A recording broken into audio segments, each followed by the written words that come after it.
So welcome, this is the Obstacle Races New Zealand podcast. After the first episode, which wasn't intended to be a first episode actually, but it met with some good feedback online. We had quite a few views and got some emails and some listener feedback, and was quite pleased with how it turned out actually. So we have decided to jump all in and make an actual podcast. So we've brought on a co-host as well. Say hello. Hi, I'm Stephen Steddy. I'm based in Auckland, and I'm glad to be here. Awesome, yeah. So this episode 2 of the Obstacle Races podcast, I'm going to be interviewing you. I'm going to be interviewing you and finding out all about you. So it's going to be exciting. It will be. It'll be interesting, that's for sure. Yeah, and then I'll do it the other way around for the third episode, and then we'll find some real people to chat to. Yeah, interview me for the next episode, second or third. I guess it kind of is the second since we started an actual podcast, but the third in terms of releasing podcasts. And the idea is, each episode will get new people and talk to some interesting people from New Zealand and overseas. But before we cut to the interview with you, I think we'd like to talk about a little bit of news that's been happening in New Zealand obstacle racing. Yep, I see Oreira Beach is the 4th of December this year is going to be the next Ultimate Athlete. So hopefully COVID will stay away and it can go ahead. Not sure whether there'll be many events before that. We'll wait and see.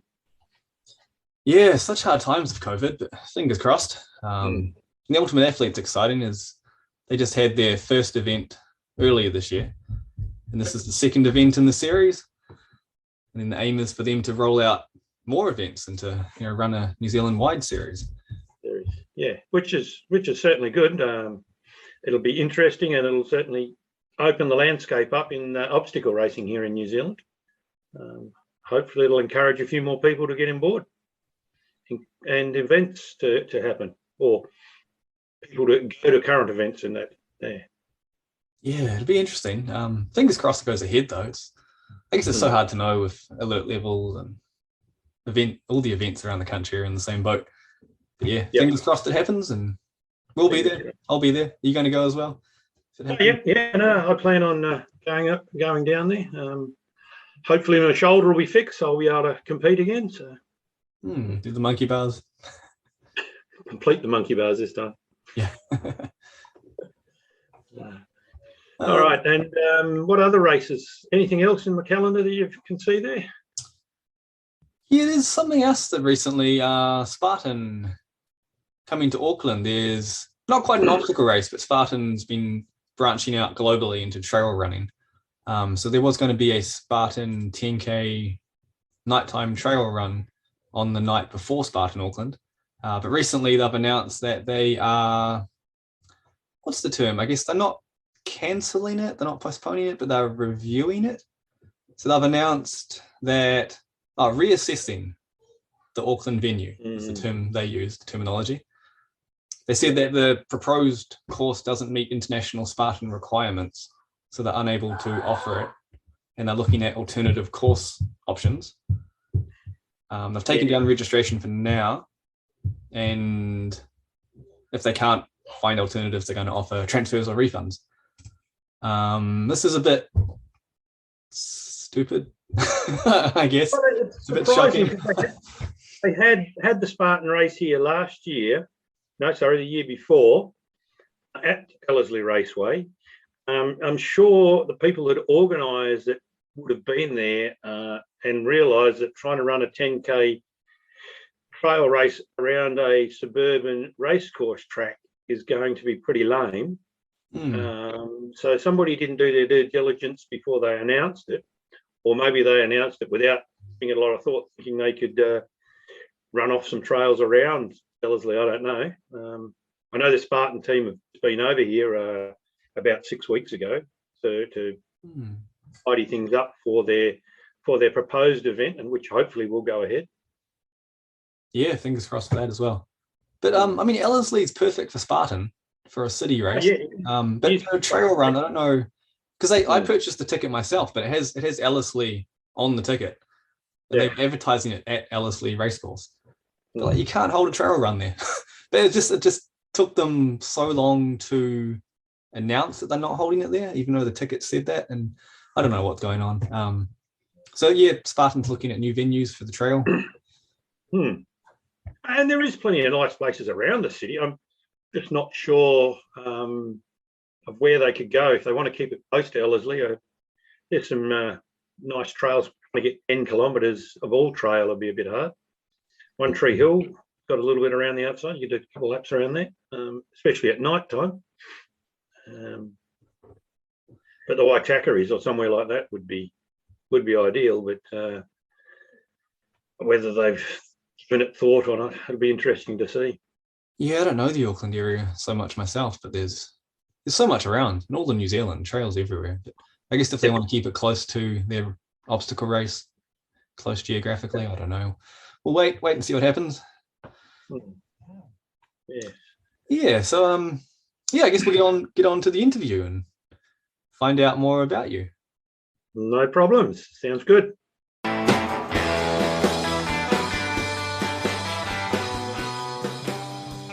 The point I would like to arrive at is just finding out who you are and why you're hosting an OCR podcast. So just asking you questions to break that down and give listeners an idea of where you're coming from, who you are, what your interest and experiences in OCR, to give listeners an idea as we journey through future episodes, interviewing people. Yeah, that sounds good. Awesome. So I'm a 58-year-old Australian who married a Kiwi 20 odd years ago. We lived in Australia for a long period of time. We lived here when we first got married, then we went to Australia.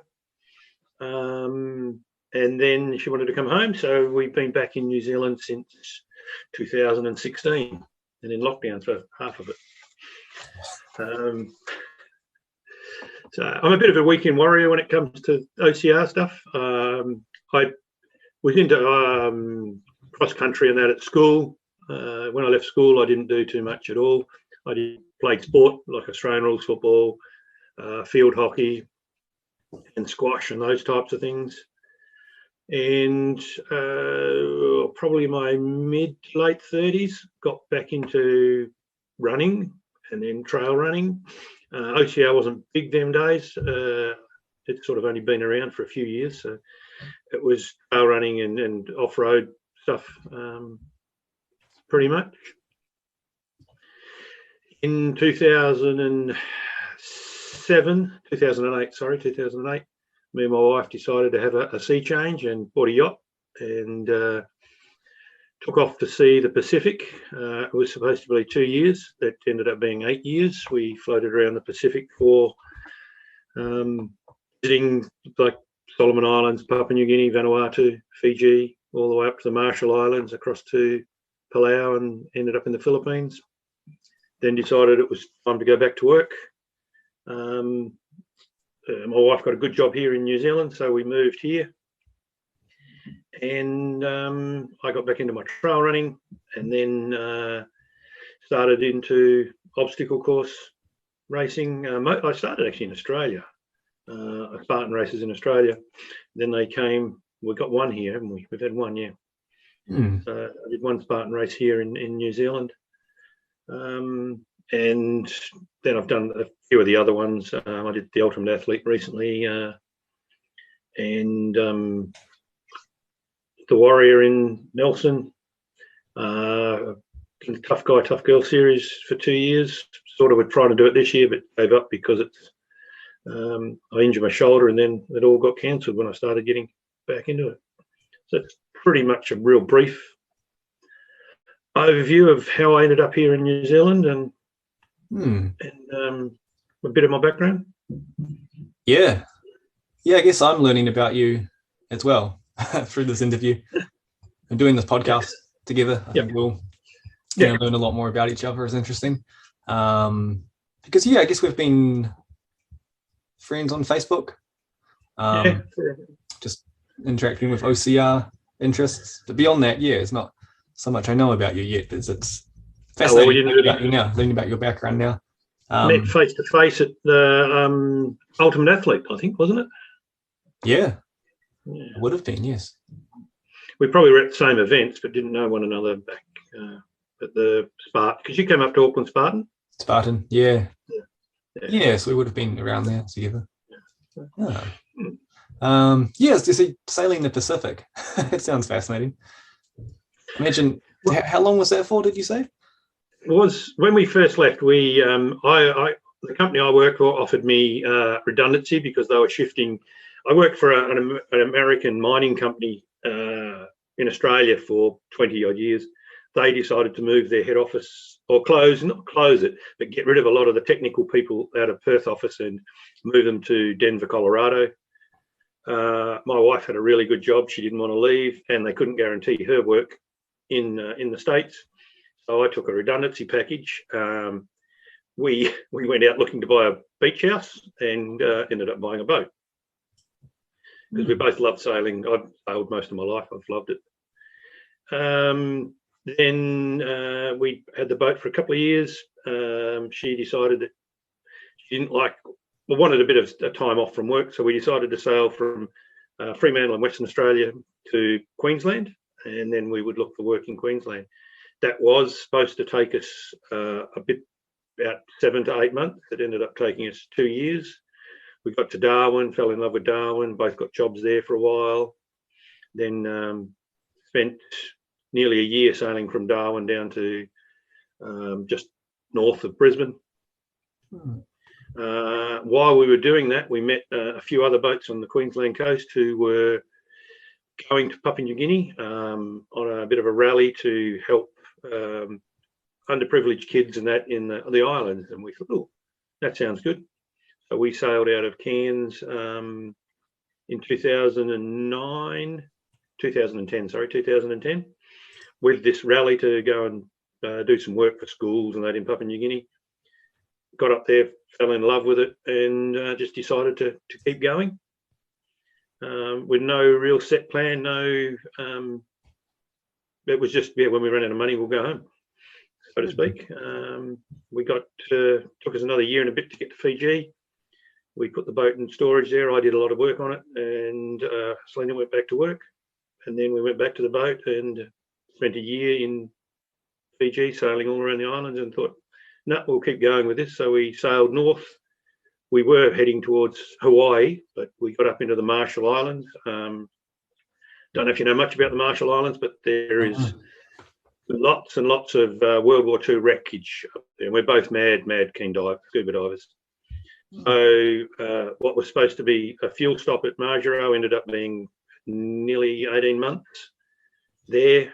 We met a German couple on a boat who were sailing west towards the Philippines, who said that there was some really good, and an American couple too, actually, had some good ideas about diving out that part of the Pacific. So we headed off with them, and 2 years later ended up in the Philippines, and that's when money had run out. So it was go back to work. Oh, wow. Crazy adventure. Selena went around, found a good job. I stayed with the boat, packaged it all up, and then we brought it down to Auckland here.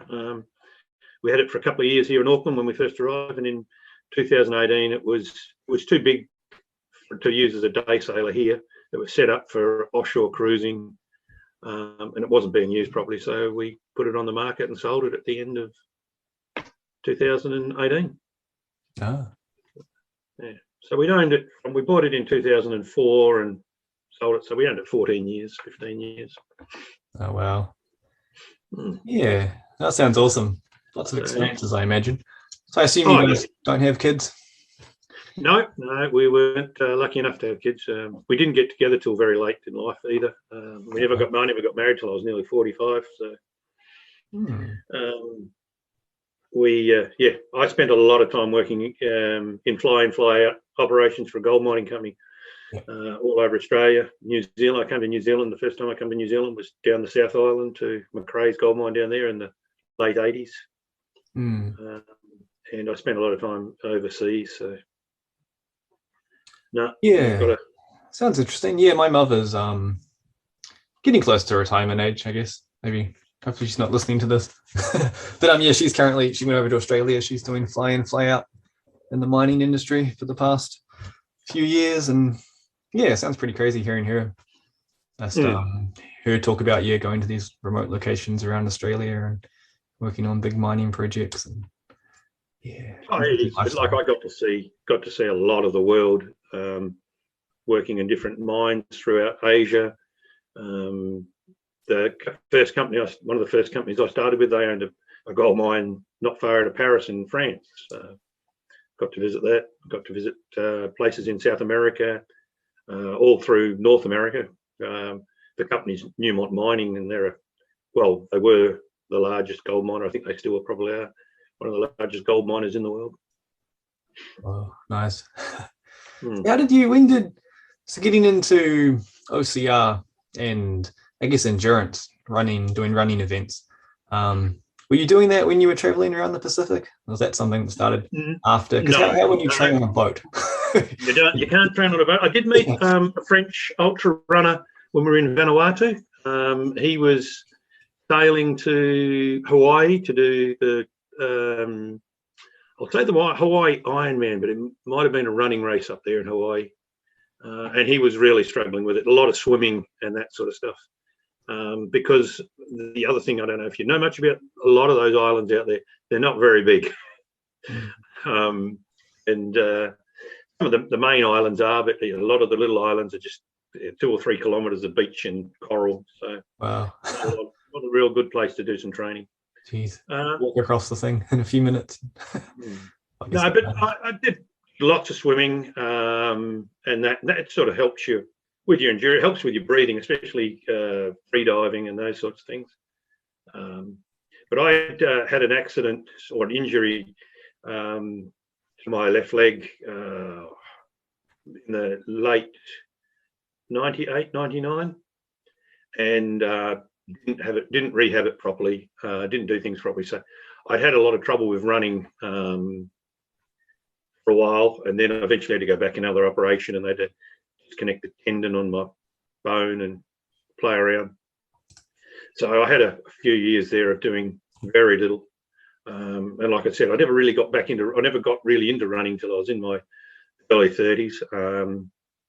One of my claims to fame, I suppose I could say, is I did all the fun runs around Australia one year. I had my boss at work was a mad keen fun runner, and we had to visit pretty much every state in Australia every 3 to 6 weeks, visit the different mine sites. So we planned a trip and we went to Adelaide and did the Perth City to Surf, and then we did the City to Surf in Melbourne and the City to Surf in Sydney, and they don't call it the City to Surf in in Adelaide, they call it something else. And then we did the Gold Coast and the Brisbane one. So the only place we didn't go to was Hobart. So I did all those. But when I come over here to New Zealand in the late, I think 88 was the first time I come over here. One of the places I was down the South Island, and a few of the local boys were into pig hunting, so I got into that, and then 2 of them were into trail running. So got to do a lot of the trail runs around Eden in the sort of late 80s, early 90s, and found that was really good fun. And then when I met Selena, my wife, we were working at the Waihi Gold Mine. So did a lot of those trails around. I'm reasonably new to OCR because it kicked off in 2012, 2011, sort of over this part of the world. And we were sailing around the Pacific by then. We never actually came back to civilization, as we put it, till late 2015.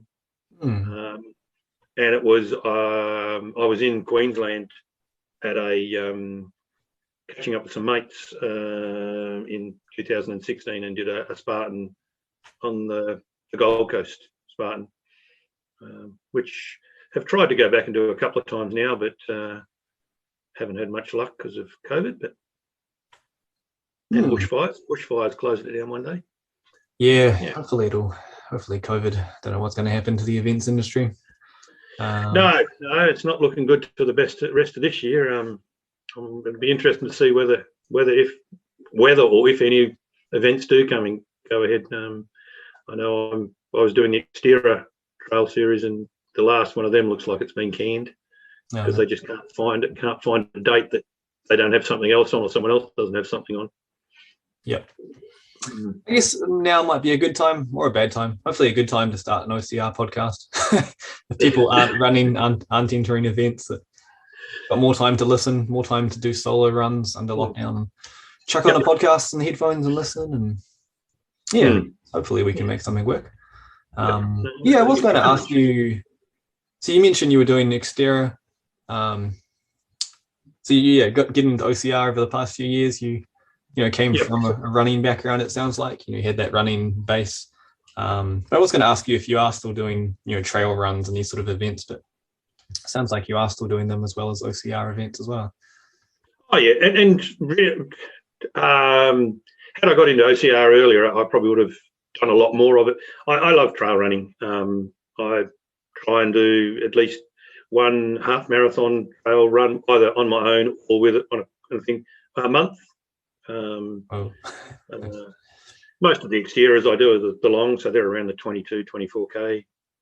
But I do it for mental health. I love just being out there. It's not about the time or anything. It's just the camaraderie. I don't know if I know you have done a few Xterras, and you do meet a lot of people. And I've got to know same sort of faces at the same events, and you can run along and have a chat. And it's I'm not trying to get into the Olympics or anything like that. It's more socialising, and it's good for your mental health. Getting out there in the forest and the mud and that. Yeah, for sure. And so I think you've done some adventure races as well. Is that right? You can get into that? Yes, just day ones though. Not a long 24-hour or anything like that. Just a day race. I've done a lot of lactic turkey Reigans, and just like where you run, swim, paddle a kayak down a river, and then ride a bike and sort of stuff. But just 6 to 9 hour ones. I'd really love to give a 24-hour one a go. It's just finding time and finding a couple of teammates. Okay.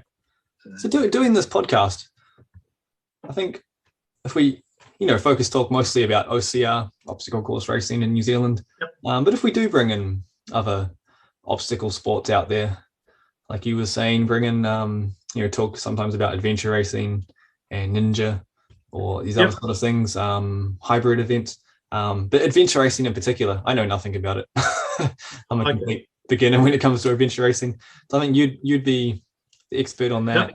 So it'll be fascinating, to hear in future episodes if we talk about adventure racing. I'll be learning along with. Well, and adventure racing is big here in New Zealand. New Zealand invented adventure racing, and they have some of the best adventure races in the world in the longer distances. Hopefully this year they'll bring, well, it won't be now, it'll be next year or probably the year after. The World Series will come here. It was excited to come here, part of the World Series adventure race. And that's quite good because they are a little bit, they put them on so that they can get spectators, yet like they have areas where people can go and watch certain parts of it. I've seen one in Australia, and I was lucky enough to see one when I was in Europe. So you wander out there with your coffee and your croissant, watching someone who's been out there for 3 days, running, swimming, biking, kayaking, canoeing, whatever. I guess my first exposure to it was a number of years ago. I was in Wanaka and didn't know I was down there for another reason, but didn't know the event was happening. There was the big adventure race. I can't remember what the name of it was. There's a few of them in Wanaka, right? But there's a few down in Wanaka. The big ones here in New Zealand, I suppose you would say, is the Coast to Coast, and oh God, it was on my tongue, in Rotorua, is part of it. Lots of the internationals come over for the Rotorua one. That actually, no, it moves all over the place, doesn't it? Yes. Oh God, no, it's gone. It was on the tip of my tongue. Yeah. Steve Gurney and all those, they were real good at it. Okay.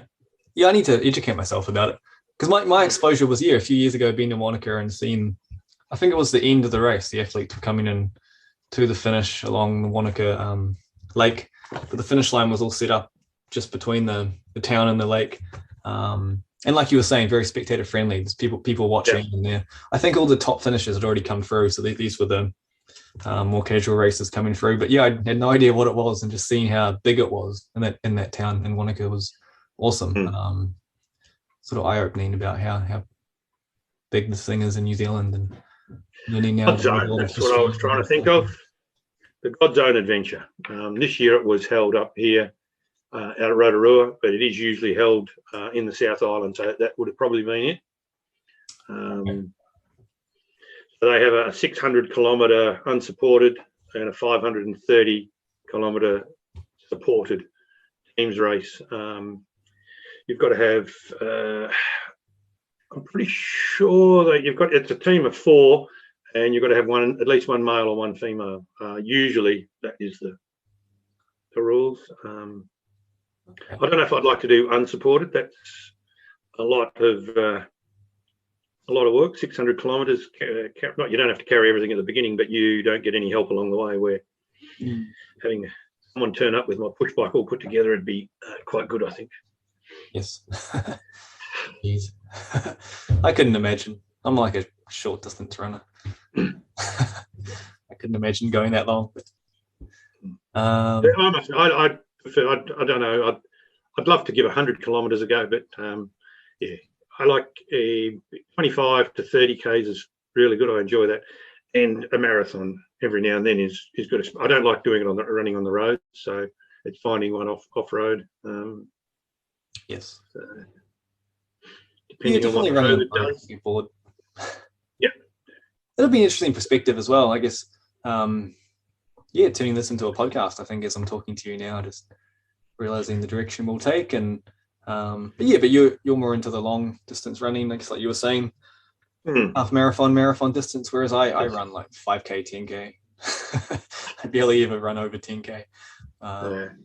It's more my perspective. I have run. I'll get into it later. After this, we'll interview me as well. Talk more about myself then. I'll try and hold off for now. So what else did I want to ask you? There's podcast. Just talking about podcasts in general. So now we're doing a podcast.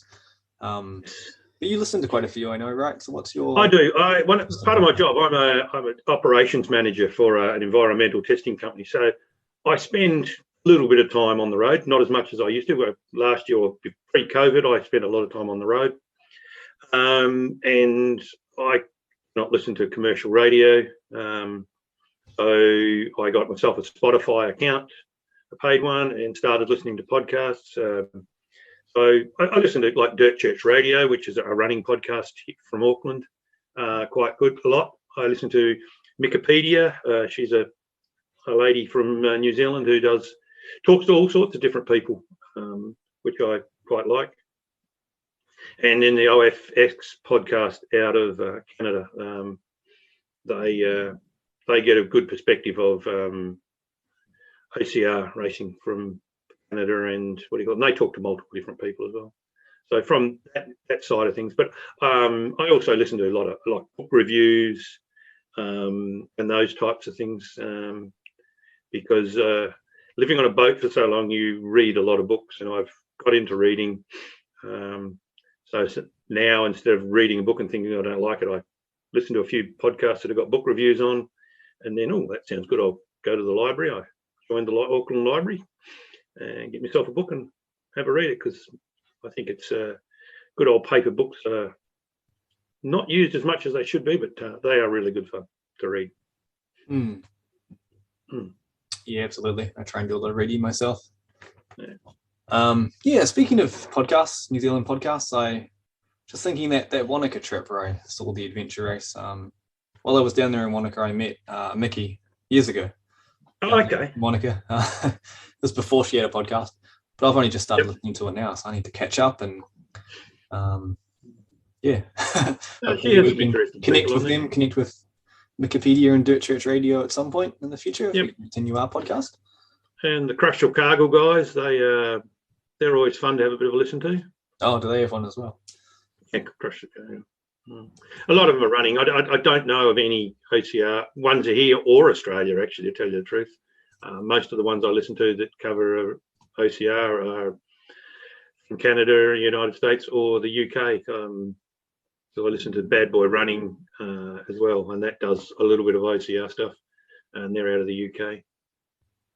Yeah, I listen to quite a few OCR podcasts. I'm mostly from the US. It's a bit annoying, get so much of their perspective. I guess so much media comes out of the US, but yeah, a bit from the UK. And I know in Australia I don't know if he has a podcast, but Matt Moore. No, he did start. Well, he did start one, but he hasn't done much on it lately. What do you call it? I actually met him. He was one of the people I met last year. No, 2020. Oh yeah, 20. We went to the Melbourne Spartan at the MCG, the stadium one they had at the MCG, and he had a team there. So we had a good chat to him then, and that's what he said. He was going to get into a podcast, but just decided it was too much work for what he had on already. Okay.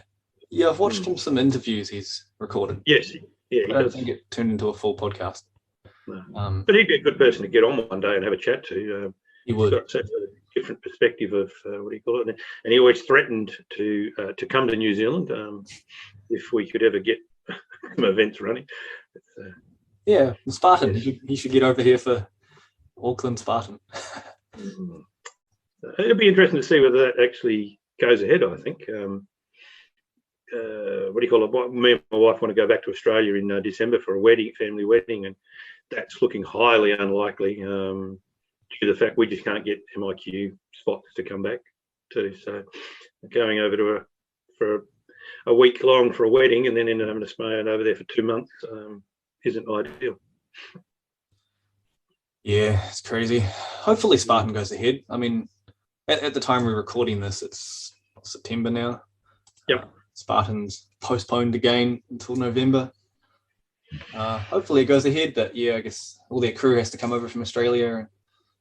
It's at this point with COVID, it's not looking promising. Looking good. No. So, what other questions did you have out there? Yeah, just asking you more about OCR. What are your goals for OCR in terms of running? Ultimately, I'd like to be doing the top 4 or 5 for my age group. Pre-COVID, I got into the. I think I got down as 13th, 14th for age group globally to go to the Spartan World in Greece. Got an invite to that, but that didn't happen. Yeah. It's my goals for Spartan for OCR is working with the NZOSA to build it here in New Zealand. I do believe, having been to a few events in Australia, the Spartan ones mainly, where they spend a lot of time with kids, little kids. We could do that over here in New Zealand.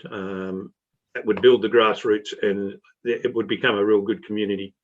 I think New Zealand's got a lot of potential on that side of things because we are very outdoors here.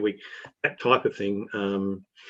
Going back to the exterior races, like most of them get 1,100 people on a Saturday morning at 8 o'clock. And when I start chatting to people about it, they always go, well, we'd give that a go, but there's just no events. So I think building it from the grassroots will certainly give people,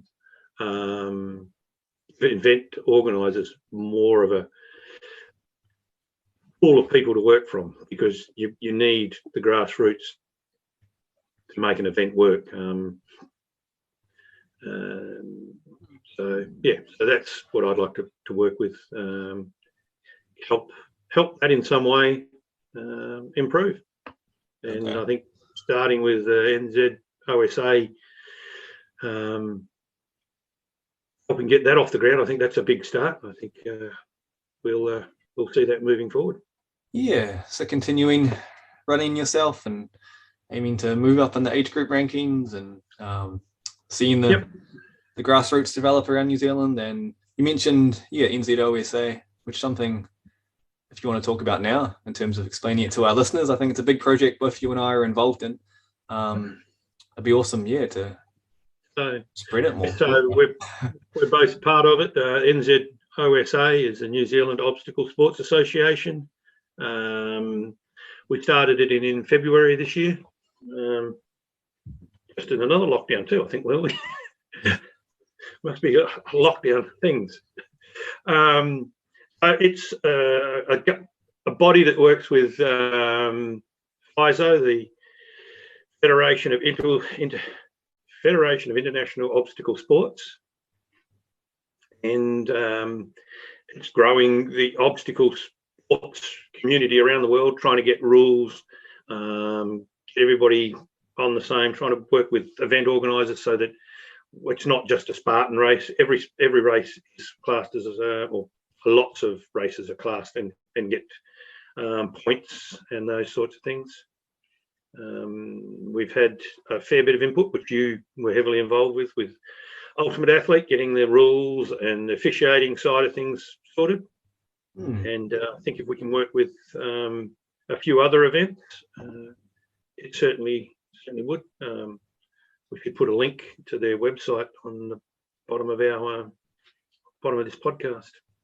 Yeah, link to the OSA website if people want to check it out, learn more about it. I think it's a very exciting project. I think you and I will talk about it a lot more as we go along in this podcast. And it's still starting up now, but hopefully, aim to. And also, one of the things doing is it because a lot of the people who are at the forefront of obstacle sports here in New Zealand are part of that group too. So getting a few of them and a few of the foreign nationals that live here now, getting them involved in their perspective of OCR races overseas, it certainly will help.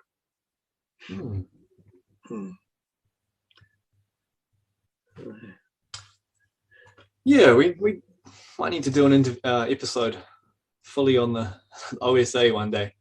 Like get Hayden or someone. Get Hayden, the president or someone like that, yeah. Yeah, absolutely. It's a future episode. Certainly should be.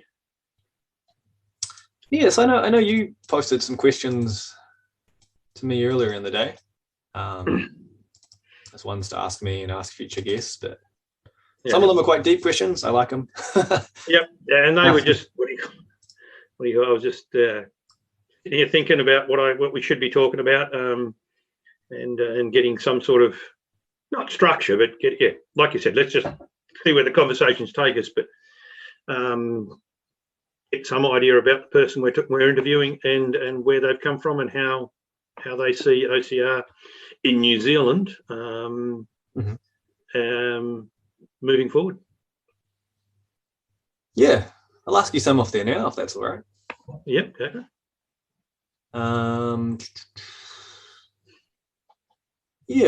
What's motivating you right now? It's pretty hard to stay motivated. Lockdown, yeah. Well, and then every second day I seem to open my emails up and there's a race being cancelled or being postponed or being moved or what do you call it? And I follow your link on Facebook with Spartan, which I'm having the same thing about. They're not going to give us refunds for our tickets, and I had several races back in Australia organised for last year and for this year. Well, for last year, it's rolled into this year, which now they're not rolling. Yeah. Keeping motivated is a little bit hard, but we are lucky enough or unlucky enough, I'm not sure. 2 weeks before we went into lockdown, we got a 4-month-old Labrador pup who is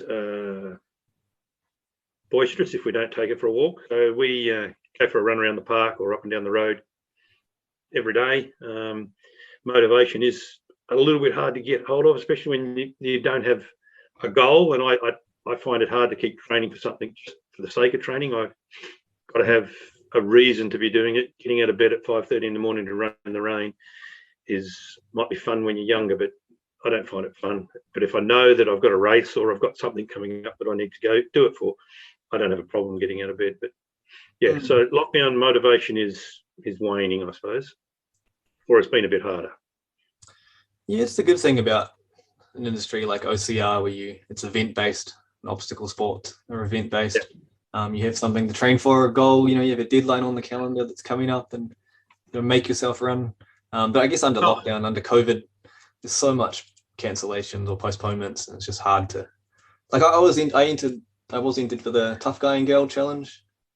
And they recently postponed, but I was training for that and now it's postponed. I'm just like, can't be bothered running. And that was the same. I don't know how you felt, but Ultimate Athlete was like that. Like I had that date, I think it was the 17th of May set that I was working my training around with that. I sort of got a running coach or a coach that helps me do the right things, I suppose. And we had a goal and then they changed the dates and it's sort of deflating, but it's hard to keep yourself motivated thinking, well, I can't keep going flat out training, but I've got to keep doing some training for it. And then you think, are they going to cancel it again? Are they? So yeah, that's really hard to keep motivated when they keep moving the dates, because you got yourself set for it and then it gets moved. And valid reasons, but it does make it hard. It does. Yeah, I was watching the Olympics when that was on. Watching some of the commentary, and they were talking a lot about how the athletes were under so much pressure, like mental pressure as well, because the Olympics were originally scheduled for 2020, then it got postponed due to COVID, and the athletes, they peaked in 2020 at the top of their game, and then it got postponed, and they had to constantly keep up their training, and that would have been so hard at that top of the world level. They would have had that same situation. I mean, they're professional. I can give you a little insight into that. Our goddaughters, we got goddaughters who were part of the sailing New Zealand team and they were trying to go to the Olympics. But it's like then the funding gets cut and all that, and then they've got to go overseas to do training. Well, when you're a 18, 19-year-old going off to Europe to do unknown lengths of times in the middle of a pandemic isn't a high priority. So lucky they're young enough that they can say, well, let's concentrate on Paris now, and hopefully the world's back to normal by then. But there must have been so many people that spent so much time that didn't actually get to go because of funding cutbacks from the sporting bodies in different countries and not being able to compete. Because if you're not competing, you're not getting a ranking, and you've got to be ranked to get in. Yeah, I guess this time in history, especially for events, tons of postponements, and I guess the government made the announcement a couple of days ago when we were recording this about the new level 2 rules and outdoor events. Is that right? Gatherings are limited to 100 people. 100. So I don't know how that's going to impact OCR events going forward. It's under level 2. If OCR events happen in level 2, if they are not going to happen, or they can, I don't know. They may be something to find out from event organisers. Yeah, it's a hard time at the moment. Yeah, no, it will. It certainly would be.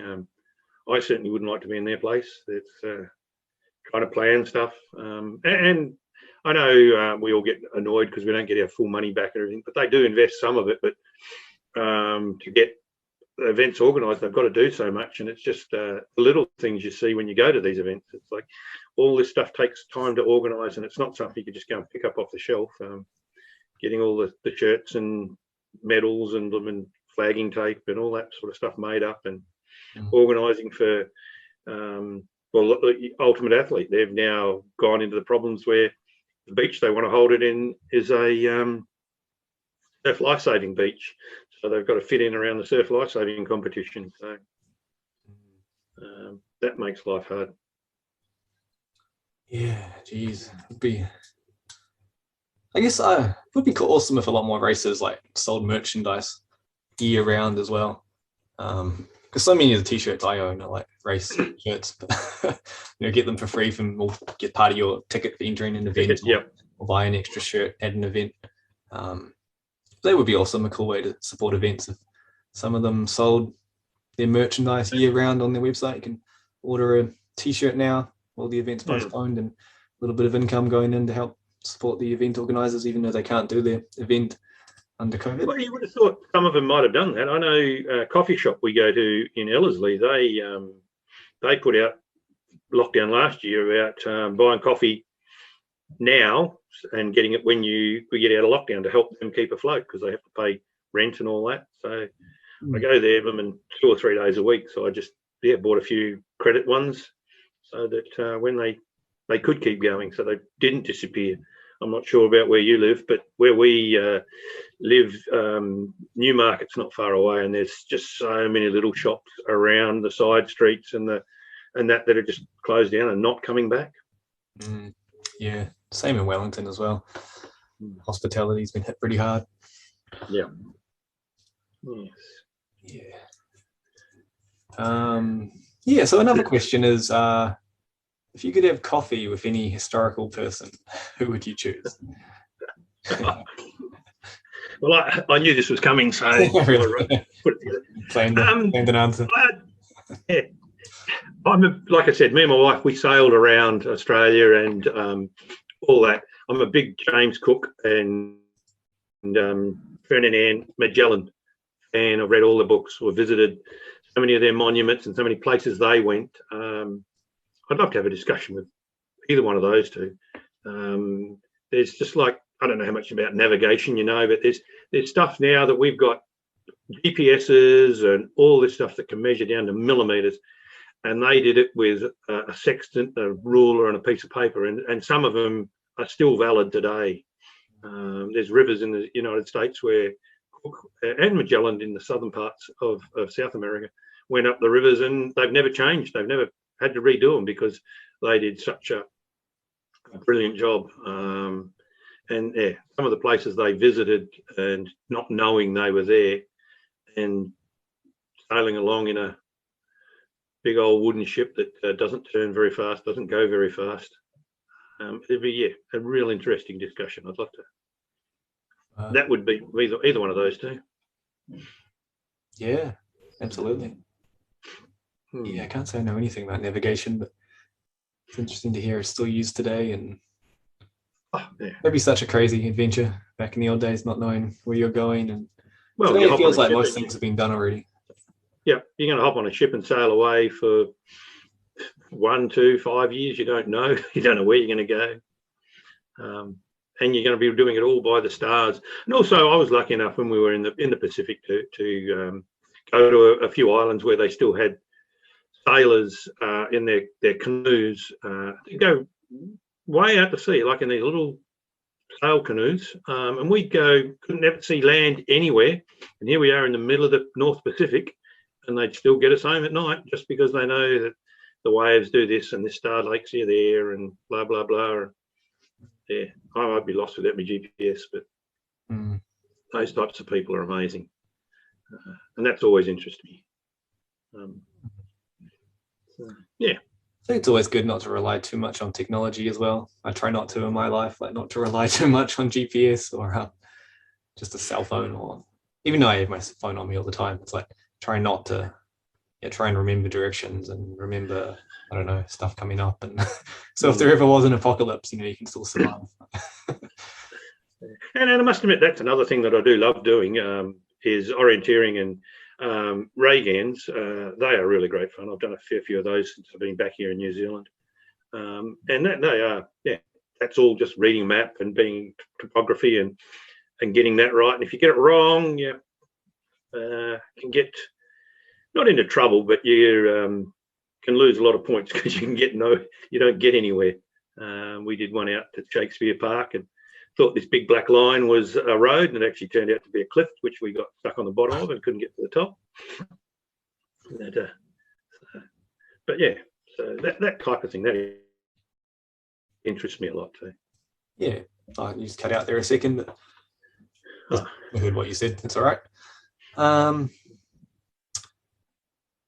Yeah, so to wrap it up, what's one question you wish I would have asked? And anything else you want to talk about? One question. Oh, God, I hadn't thought about that. No, not that I can think of. I think we covered it off. And as we go forward, we'll get to know you and get to know me a lot better, and get to know the community that we're trying to grow. Yeah, absolutely. I hope it goes ahead. I hope we'll start off at one every couple of weeks, but we can get down to getting one a fortnight or something like that going forward. Find some interesting people out there. Oh, absolutely. There's so many people in New Zealand as well. I mean, the events get people showing up around the country, and just getting them more connected as well. I think having interviewing someone, and then other runners from events learn about this person, and then hopefully you see them at the next event, and just connecting the community a lot more. And I think this is what our goal was to connect the community, but also get event organisers not on board, but get them to realise that if they talk to one another, that their event can be a lot better if they put together thinking about other events around the timing and stuff like that, where they don't operate in a silo. Say, well, we're going to do ours on the 6th of July. How does that fit with you guys? And if we can encourage that from this perspective, I think that'll certainly help a lot with getting more events in the country. Yeah, I know there's been a few clashes recently, especially with postponements, and events are moving to dates of other events. But I think there is OCR events around New Zealand is awesome, and there has been for the past few years. I feel like it's not much unity, it's not a sport yet. And all these events around the country get hundreds of thousands of participants. But I wish there was more people traveling, from event to event, and it wasn't just locals. And that'd be one goal. One of my aims for this podcast is to bring people together, bring some more community. Get more people involved, or get him interested in everything, And that is quite an interesting. I had a meeting with the Spartan boss when he was here from Australia when, a few weeks back anyway, just pre-COVID, I think it was. Chris. He comes from a mountain biking event organising background. And that was one of the things that struck me is he said that was one of the things he hated about in Australia was they have all these mountain biking events up and down the coast, but people will still go and do it on your date or take your time or what do you call it? And you're all fighting for the same people instead of saying, well, okay, we're going to do it this way. How does that fit with you? And I thought, well, that's interesting because you've moved to the OCR world and you need to do that there as well. So, for sure. If people want to follow you online, connect with you online, where can they follow you? Instagram, it's Steady Stephen, just my name around the way, and Strava. But I'm not big on Facebook or Instagram, really. I actually only got into it to keep an eye on what my nephews and nieces were doing back in Australia and New Zealand while we were travelling around. I do post a few photos, dog photos and race photos on Instagram, but that's about all. Okay. Yeah, and we can put links in the description of this show if people want to follow you there. And if people want to follow Obstacle Races New Zealand, there's an Instagram and a Facebook and a website, and we'll get this podcast out there too. Hopefully we've got educating ourselves more about podcasts too. So it's up on Spotify at this point, bunch of other directories, and it's still going into Apple Podcast directory. It's still being submitted at this point. So fingers crossed. Well, I see we're on iHeartRadio and a few of those others. Okay. I looked today on the podcast platform that we've got, and there was a few, and there's a few that I've never heard of.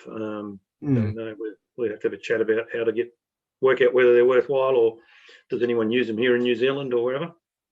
Yeah, just get it out there. I saw in our stats we've had for our first episode, which if people haven't listened to it, if they go back and give it a listen, it wasn't intended to be a podcast, but we turned it into one.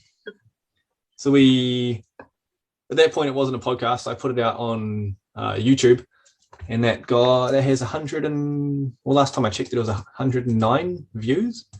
Oh, okay. So it's good. Hoping to get over 100, which is good for a random interview that we put out there with Maria Bentley. And then we put it up as a podcast up on the directories, like you're saying, and it has one listen at this point. So one person's clicked on it.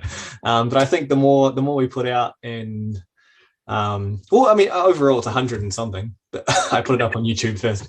But I think the more episodes we get out, the more consistent we are. We'll get more listeners and we'll spread the word. Takes time to build. It does. And we got to learn, get ourselves a bit sorted here and work out how we're doing and what we're doing.